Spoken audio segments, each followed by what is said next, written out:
All right, let's get our Bibles and let's turn them to Acts chapter 16. So, Acts chapter 16, and we'll be looking at verses 35 through the end of the chapter. We'll actually touch on just a little bit of chapter 17, verse 1, just to sort of transition us to the next place of ministry. So that's Acts 16, and we'll pick up looking at verses 35 through the first half of verse 1 of chapter 17, just to sort of show the flow there of the journey, but more on that later. So I'll give the you can refer to if you want to. We won't really use the handout this evening, except for I am going to reference the map later towards the end, just to show the transition for next week. But I'll give you the outline in just a minute. And then I tried to plan this so that you'd have some time for questions and answers at the end. Since we'll be at the end of the study of where he visits Philippi, we'll have some time, I think, built in so you can ask your questions before we move to the next piece next week. But before we do that, you know what we start off with, right? Well, not always, but trivia. Okay? All right. Whoever gets it right gets to stay in the heat. Whoever misses goes out in the cold, which would be in my office. No, I'm kidding. I'm kidding. Well, not about the cold, but the relocation is not true. All right, so here's one, just to get your minds thinking, not necessarily right or wrong, meaning don't get worried if you don't know it. What was the first miracle performed by Jesus and the chapter in the book that it's in? Wine, John 2. Other than Dave, somebody want to answer? That's a good answer. Linda agreed with that one. So yes, it's water is turned into wine, or water is turned into, we call it grape juice, right? It's Welch's. Right. And it's in John chapter 2. The first of how many signs? 7. Yep. Very good. Good, Gene. That's right. First one. All right. Let me give you the outline for tonight. And as we wrap up this visit that the team, obviously, but Paul for short, is on. So what we'll do is we'll review just a little bit, and then we'll look at verses 35 through 36 when morning comes, not in sorrow, but in terms of the morning. So when morning comes, verses 35 through 36. And then we'll look at a pretty interesting section, and it's verses 37 through 40. A dignified departure. That's all I'll say about it. It's an interesting section there. We'll look at that, and that's probably where we'll spend most of our time in that section. There's not a lot of verses, obviously, 37 through 40, but Paul's not going to just up and leave. Okay, so he takes care of a few things, and then the last thing we'll look at is on the way to Thessalonica. That's chapter 17, and the first portion of the verse. I just want us to see where he goes next, and that'll connect us to what we look at next week. So in your mind, Paul has left. He has gone into Europe. He's in Philippi, and then he's going to go to the next place, which is Thessalonica, which we'll look at more next week, but just so you can see a couple of things I'll point out for that. So before we read verses 35 through 36, you don't necessarily need the handout at this point. I'm sure you probably remember, but just so we remember where we're at, the context, just at a base level. So the book of Acts, I said, largely shows from Pentecost to Rome, the gospel being spread and taken to Rome, if you will. By the time you get to the end of the book of Acts, Paul is there. So it shows that trajectory. Now, we've studied the first missionary journey before, but on the second one, Paul wants to go back. If you remember, his initial purpose was to go back and to strengthen those churches. So if you connect A to B, A being the first missionary journey, so Paul sets out, he has these churches established, goes back, and that journey lasts for anywhere from 2 to 3 years, roughly, thereabouts, we'll say. Paul goes back, he ministers, and then he feels like it's time to go back and to strengthen the churches, but the Lord had other plans, didn't he? So Paul sets out initially, and then the Lord tells him to go roughly where? Does anybody remember? Europe. There's other ways to say it, the same thing. So just remember, he had his mind on what he thought he was going to do. The Lord changed it. He was immediately obedient. And so we see where the Lord's plans was to take the gospel into Europe. Of course, the question someone asked me was, well, does Paul ever go back? Is there ever any other additional missionaries? Yes, you know that there would be, because there's other churches. You think of the 7 churches of Revelation. In other words, ministry will still go on there where Paul was originally planning to go. It's just that for this purpose, for this trip, it was to take the gospel into Europe. And that's the easy way to remember the second missionary journey. So he goes and he ends up in Philippi, and openness was to the Word of God, but then we saw, remember, there was opposition to it. I'll remind you of something, and you'll see it throughout the journey. The second one, when the Word of God is preached, taught, delivered, brought, whatever term you want to use, something invariably always happens after it. And it is what? Opposition, or whatever the case is. And that's still the case today. So Paul overcomes the demonic, demon-possessed girl. He does that, of course, in the name of Jesus. Now, were the owners happy of the girl, with the girl that was demon-possessed, or were they upset? What were they mostly upset about? It's all about the green, isn't it? Or in that case, the denarii, or the Roman coins and stuff. But yeah, money makes you do crazy things. And so then the missionaries, where do they spend one night? Was it in the Motel 6, the Hampton Inn? No, they went to jail. They didn't stay in the hotel, did they? What's the? Oh, yes, that's a good. Yeah, that is a good way to remember it. But they were delivered, weren't they? What did they do, though, while they were in prison, roughly? Yeah. I mention that again because it's a real-world example of what we read, like, for instance, in Philippians. What is Philippians? Philippians talks about rejoicing in the Lord when everything's going well or at all times. And that's a pretty good example of all times, because we probably wouldn't do that. I would like to think that I would, but I won't stand here and say that I'm positive I would. I would like to. It's a good reminder just to make sure we rejoice in the Lord even when things are difficult. And we talked about our witness, because our witness, I think, a lot of times gets destroyed, because then when things are bad, our faith really gets put to the test, doesn't it? And if we fail the test, it's not always a good witness. But anyway, we'll move on. So the story, though, isn't quite over. So Paul has delivered the good news, if you remember, to the jailer and the household and that sort of thing. They come to the Lord, and he's hospitable and so forth.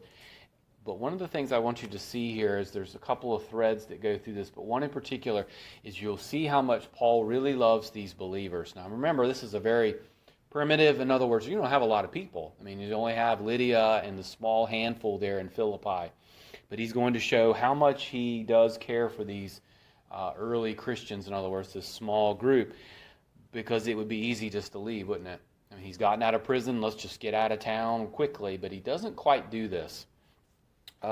Let's someone read verses 35 through 36. So imagine, before Gene reads it, remember last week, Paul's been delivered out of the jail. The jailer was going to kill himself. Paul helps with that, comes to Christ, so forth. He gives hospitality, and then what happens when the morning comes? Gene? Now when day came, therefore come out now and go in peace. All right. Thank you, Gene. All right, so when morning comes, you see the flow of this, and this is pretty straightforward here. So when the morning comes, you have the chief magistrates, and they send the police, and now is the time, and they're going to release, of course, Paul. Too late, right? A little too late there. I think the earthquake took care of releasing them more than the magistrates.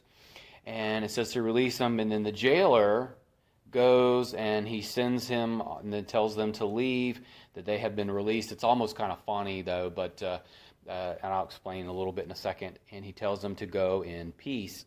I mentioned the peace, P-E-A-C-E, for a minute. This is, if you want to think about this, in the Gospels in particular, you see this in the book of Acts. That was what's called the Pax Romana. That's Roman peace. It's a fancy word for it. A lot of times they would tolerate religions, as long as they didn't destroy the Roman peace. It was a faux peace. It's not peace like what you and I think with Christ. It was a fake peace, but anytime that peace was destroyed was typically what would happen there. But they're supposed to be released there, and he's sold to go. The idea, if you think about it, from the magistrate standpoint, I figure that they're thinking to themselves, if we just beat the tar out of them, throw them into prison, that will be enough, and then when they get released, they'll get out of here. Right? And probably to some extent that'd be true, wouldn't it? I mean, you would think. That's why I said that you just remember he's not just leaving. There's really two things in particular. They sort of overlap. But Paul's got to take care of a few things. Because I want you to think about this. Paul, yes, he wants a dignified departure, but I want you to think if Paul just leaves and you have, well, just for argument's sake, say a handful or two, you don't have a lot of believers yet. Would it be possible that persecution would be a pattern to persecute those Christians? Mm-hmm. Someone read, this is a little, not longer, but it's a little bit more, and it's just the rest of the chapter, but it's 37 through 40. We're going to look at this piece. Because this piece, some people read this and they're like, man, Paul, he got up on the wrong side of the jail floor and he's in a bad mood, and you're sort of missing the point. Okay? Would someone read 37 through 40 for me? Go ahead, Don.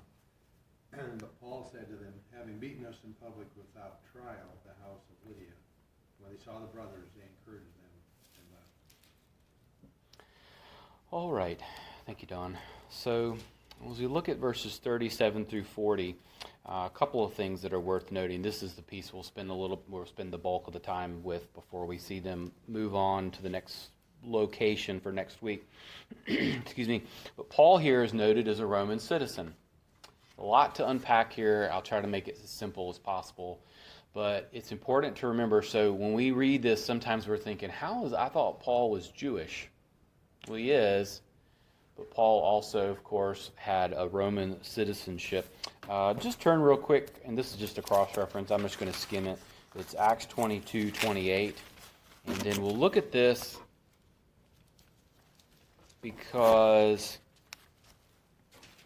I think it helps a little bit with, I mentioned last week, when the mob comes after him, there's some people say, well, why didn't Paul mention it there? Was he waiting to the very end? And you have to remember how quickly that happens. I mean, when there's a mob, you don't have a lot of time to raise your hand and say, let's do things in an orderly manner, typically.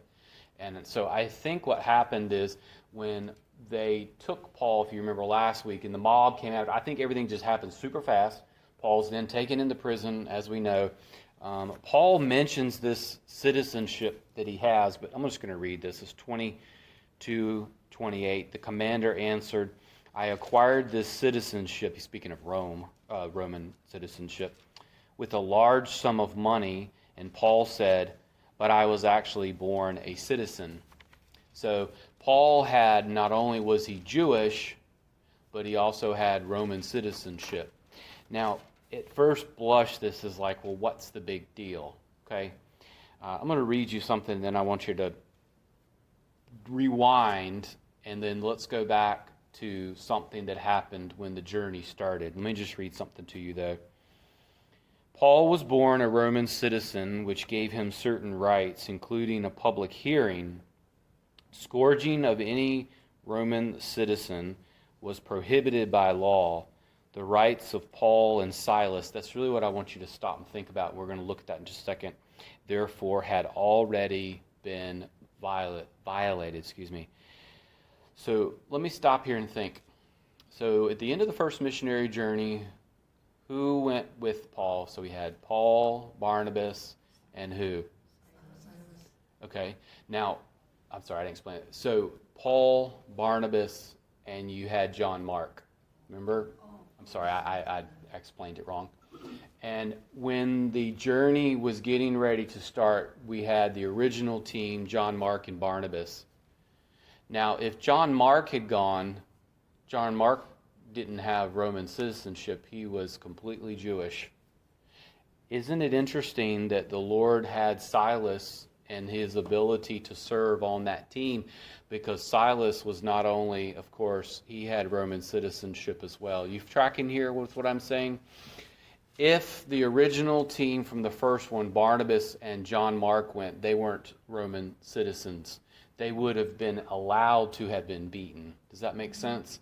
Whereas Paul had that Roman citizenship card, if you will, and so did Silas. I think it's fascinating because God not only knew beforehand what was needed, but Silas being on that team ends up being pretty good, doesn't it? If John Mark was there, he didn't have the Roman citizenship card we would think of. When you are a Roman citizen, and Paul is very big on this, he uses the legal rights that he had as a citizen. So stop and think what happened last week. So Paul gets attacked, he and Silas, by a mob. And all of their Roman rights were, of course, violated. And so what happens here is that they should have had a public hearing. Did they have a public hearing? They're not allowed to be beaten. That's against Roman law, and so forth. God knew beforehand, I think, in many ways, where Paul was headed, I've often thought, and he prepared in advance. Silas is a good partner for him. Go ahead, Wanda. Oh, did you have a question? Well, Paul upped it because he was born a citizen. Yeah, he had Roman citizenship, He was yeah. more of a Roman than what the commander was. Right, later in the book of Acts. No, that's a good point. Yes, that's true. So just think about it, though. So you have Paul. The Lord, all I really want you to see is the Lord knew beforehand what was needed for this journey. Yeah. And it's quite interesting, isn't it? Because we get so fixated on the John Mark, Barnabas scenario, and they fight with Paul, right? And before they set off on the journey. But did God know beforehand what was needed for this journey? Think about, and obviously there's no way to know this, but I often think to myself, imagine if John Mark and Paul had just gone together. This would have been a lot different scenario, wasn't it? Mm-hmm. For Paul, maybe not, but for John Mark, it would not. So it's interesting. And the other thing to remember here, as I mentioned before, I was being a little tongue-in-cheek with it. Paul, a lot of times you'll find some people who will say, Paul's just ornery that day. No, remember, Paul, I think, has tact. I don't think he's doing anything that's unbiblical. But don't forget, Paul's using legal rights that people have. Do you understand? So he's acting in a biblical manner, but he also has certain legal rights. Do you and I have legal rights as United States citizens, at least now? I doubt it. Well, yeah, I was going to say I have to... We have the illusion. That used to be a very simple illustration, but let's just humor me. We should have, let me repreface that. We should have, in theory, certain rights, right? Yes. Is there anything wrong with us using those as citizens? Well, no, there's nothing wrong with that. Paul's using those rights for a particular reason, but I think the more important piece is, isn't it amazing that before the journey even starts, having Silas on that team, the Lord knew what was coming, and he prepared in advance. I think it's quite interesting. I'm going to read you a verse. You don't have to turn. It's in Isaiah 48:17. It says, in Isaiah 48:17, I am the Lord your God who teaches you to benefit you, who leads you in the way you should go. It's such an important thing with the book of Acts, because who's guiding Paul? Is Paul, and I know it's the team, but who's leading the team? Is the team leading itself, or is the Lord leading the team and the team's following the Lord? Obviously, it's the latter, right? Now, the obvious question is, for you and I, do we do that? I hope so. We need to, right? As this church, what should we be doing? We shouldn't be following Pastor Pace, should we? We should only follow Pastor Pace if he's following the Lord, and we should be following the Lord, right? Same thing. And I just think that's such an important piece. It's easy. Usually if you read a book on this or a commentary, people get hung up on the fact that Paul's ornery. He's not being ornery. You're missing the point.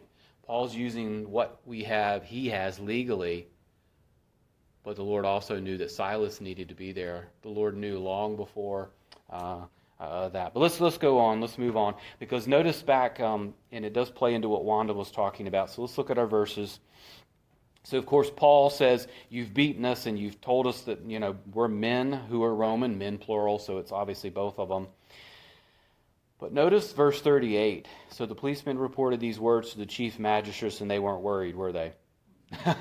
Notice what it says. They were afraid when they heard that they were what? Last week they were accused of being honorary Jews. Remember? So if you go back there to that charge they had, they said they were being honorary Jews. But here you see they're afraid because they have that Roman citizenship. The Lord knew in advance what Paul and the team would need. And of course that helps with this problem that they have. So of course the question though is, why does Paul go to all of this, if you will, hoopla? Because he could have just left, couldn't he? I mean, which would have been probably the natural reaction. I may have done that. I would hope not. But Paul and them did not. And I'm going to read you something because you need to remember Lydia and this church group of gatherers, there's not many of them, is it? If Christianity and these Christians, Paul and them, were allowed to do that, what if that set a pattern up? That there was some problem with these people. I'm going to read you something. I think it's a helpful thing to consider why Paul doesn't leave right away. I think he wants to have a dignified departure, as I call it. I think he wants to settle some of this right.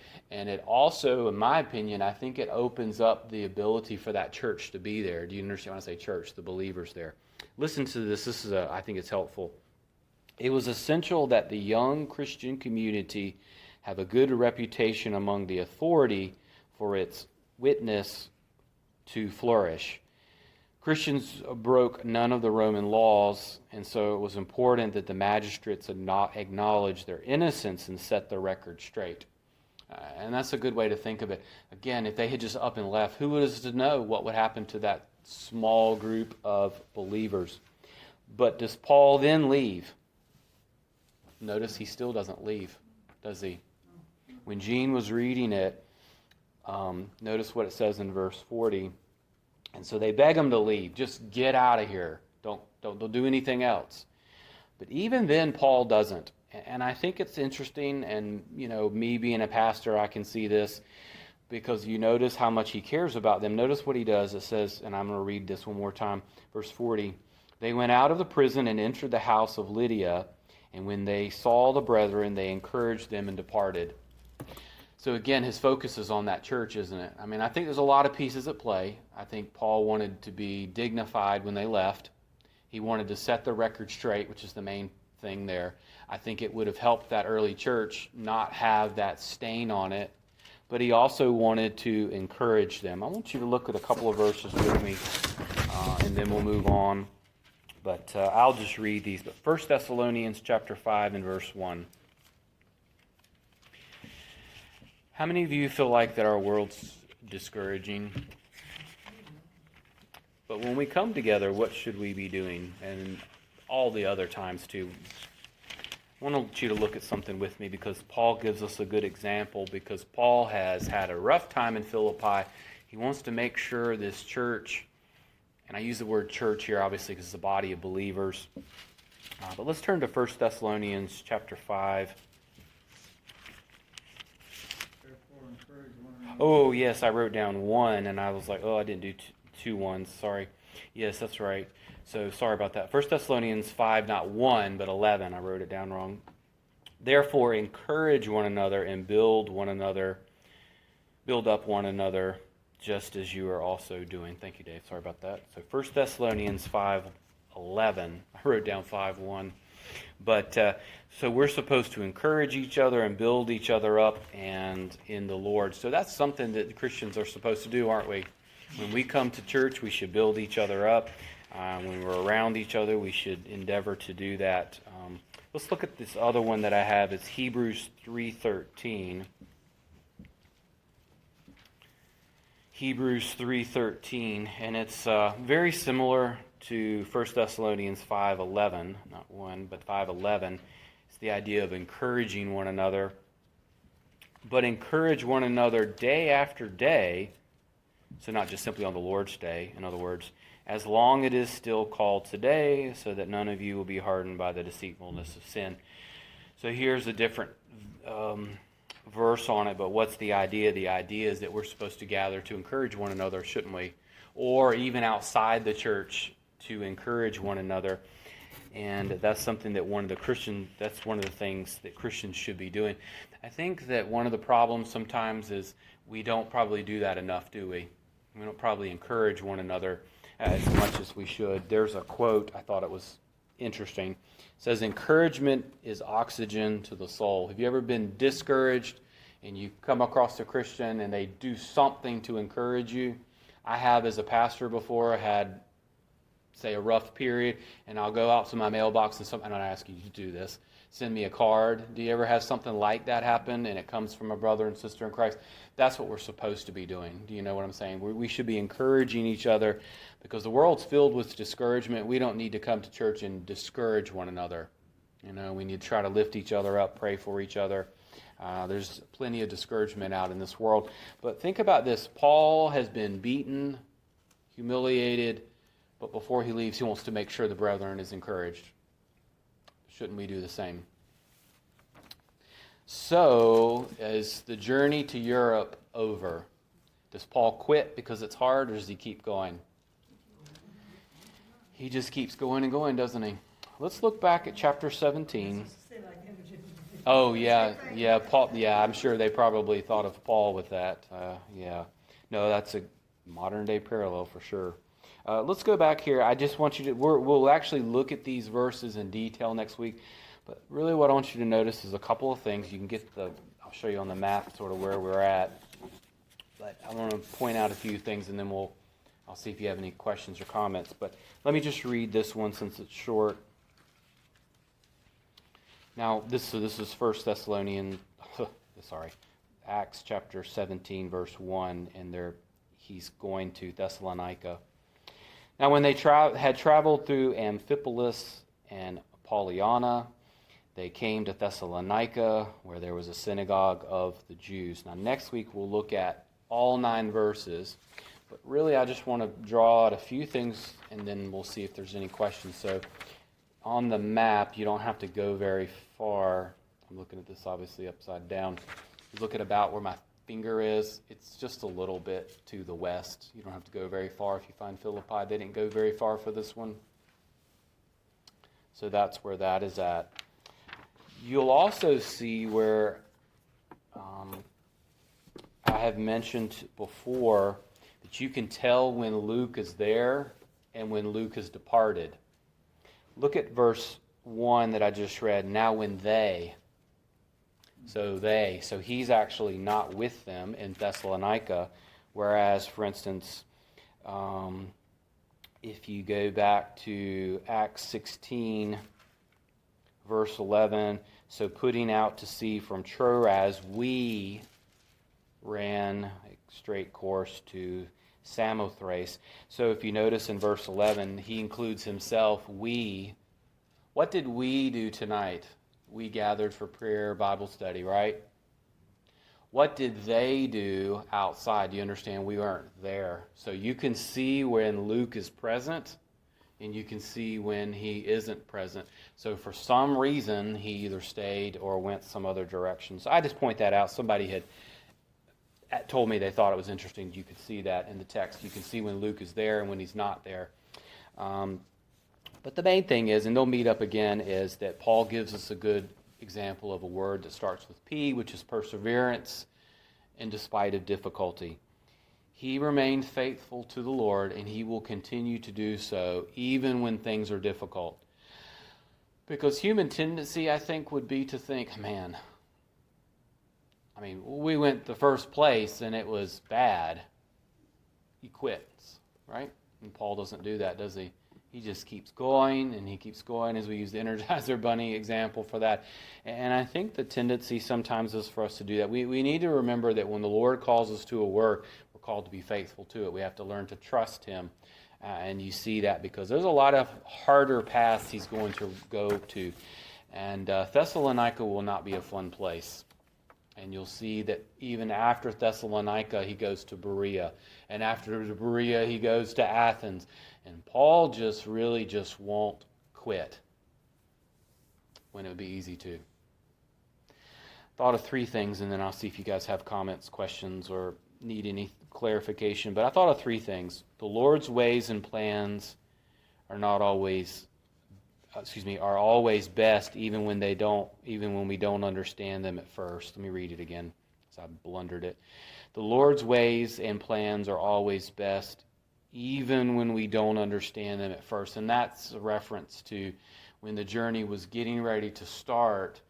It started off on what we would think of as a bad note. John Mark didn't go, but the Lord knew what was best, which was for Silas to be Paul's friend and partner there.